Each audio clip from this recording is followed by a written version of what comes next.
Welcome back, America. You want to know who one of the great human rights activists is on the planet? It's my friend Douglas Murray, who's right here. Wrote a fantastic book, The War on the West. He's an editor at The Spectator, associate editor, and National Review Institute senior fellow. Douglas, Kamala Harris, in my view, represents the Tlaib Omar AOC wing of the Democrat Party. She's been viewed as the most radical left-wing senator, even though that website took it down to censor the information they had put out earlier.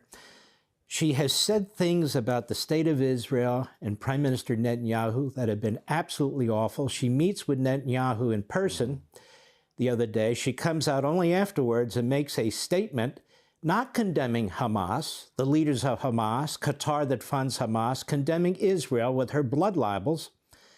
And then finally, she refused to even show up at this joint session of Congress to hear what he had to say. And even Tlaib showed up to protest, but Kamala Harris didn't. Is she going to be the most anti-Israel, most pro-Hamas candidate ever nominated for president, despite the fact that they keep saying her husband is Jewish? So what? Is she or is she not?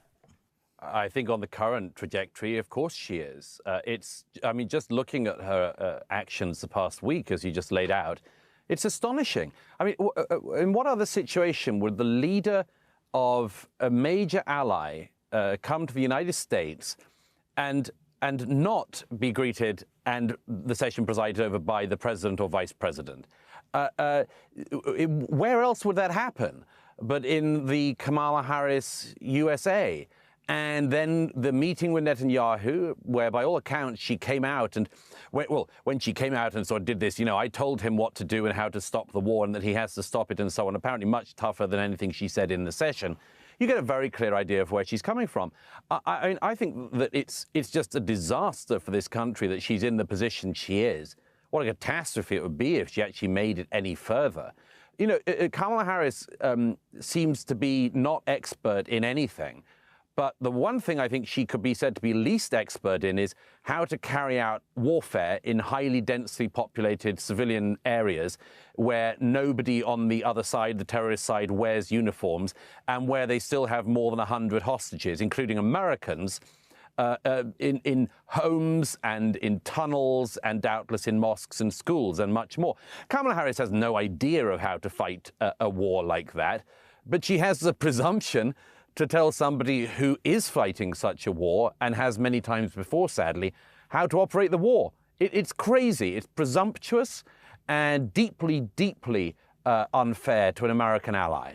And let's look at this also, Douglas Murray. This party, this Democrat Party, has moved more Marxist, Islamist than one could possibly have imagined. It had its billionaires giving dark money to the pro-Hamas rioters in the streets, along with Iran and Hamas, among others. She barely said a word about it. She only did once when her back was against the wall. She waited 24 hours to say anything after that horrendous and violent attack and those riots by Hamas at Union Station and elsewhere. She's really not into defending our country or defending Israel. And isn't this the nature of the Democrat Party? Here's the headline from the New Republic. The one vice presidential pick who could ruin Democrat unity. It's the governor of Pennsylvania. Why? Because he's Jewish. Because he's Jewish and, at least putatively, as I understand it, maybe even better, he supports the state of Israel. So the Democrat Party and their media are saying to each other, CNN did the same thing, well, that guy Shapiro, he could be your problem. So is the Democrat Party all in now with Dearborn, Michigan, and the imams in Fort Lauderdale and the rioters in the street, even though now and then they feign that they're not? I mean, it's astonishing. I thought that the most telling part of the Netanyahu speech on Wednesday was when he said, you know, they're coming for Israel first, but it's you, America, and Americans who are the main targets of Iran and the revolutionary Islamic government there, of Hamas, of Hezbollah, of all of these anti-Western forces. It's Israel they're coming for first. And he said so clearly that the protesters on the streets in Washington that day, as in recent months across the United States, are anti-American, not just anti-Israel.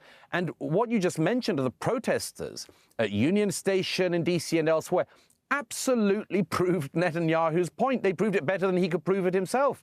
What did they graffiti across the Columbus monument? But Hamas is coming. They sound like peaceable people, sure. What did they scrawl over the Liberty Bell replica? But abolish the USA. Not abolish Israel, they've said that plenty, but abolish the USA. They weren't just burning the flags of Israel, they were tearing down the flags of this great nation and burning them in the capital city and hoisting the Palestinian flag in its place. And thank goodness Dan Crenshaw and the Speaker of the House and others, including some other veterans, went and re-raised the American flag outside Union Station that night. That is what this country needs, is to realize these protesters, these extremists, the people that the Democratic Party are pandering to, cannot be pandered to because they are extremists of the worst kind. I don't need to tell you this, Mark, but if somebody wants to abolish the USA, good luck, Kamala Harris, in negotiating with them. What, they can abolish it a bit? All the people who were on the streets that day chanting for Hamas on Wednesday in DC, calling for the destruction of the Jewish people. What, you think you can negotiate with them? What, you think they'll put up with destroying most of the Jewish people? It's obscene. And the fact that Kamala Harris and others are even pandering to these people is disgraceful. All right. Well, Douglas, we've had the height of anti-Semitism in this country we've never seen. We've had the violence from the so-called peaceful Palestinians, all these other front groups created in colleges and universities by billionaires and others. And Kamala Harris, you cannot tell me, nobody can, a memorable statement, a profound statement that she has said, stop, enough is enough, my party, stop, Tlaib, stop, Omar, stop, all of you stop, because she's in on it. I'll be right back.